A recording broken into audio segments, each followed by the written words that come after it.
Here I have XIAOMI Mi A2 Lite, and today I'm going to show you how to set this device up. So for the first thing you have to pick your language. I'll just stay with English, then tap start. Then you can connect to the mobile network, like insert SIM card, but if you don't have it on you, you can just skip this step for now and do this anytime later in settings.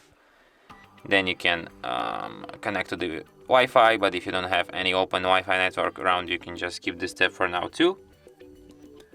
And you have to set up date and time. Then you have Google services. You can disable them right now, but you can leave them as they are, but I suggest you to disable them. In any case, you will have to accept Google's terms of service and privacy policy. Then you have to agree with Mi services privacy policy.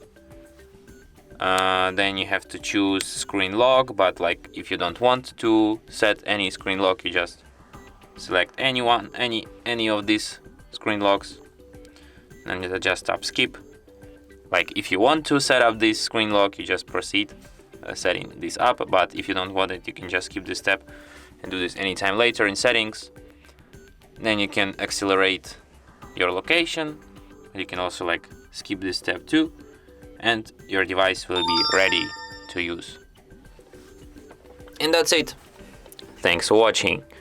If you find this tutorial useful, don't forget to hit that like button and subscribe to our channel.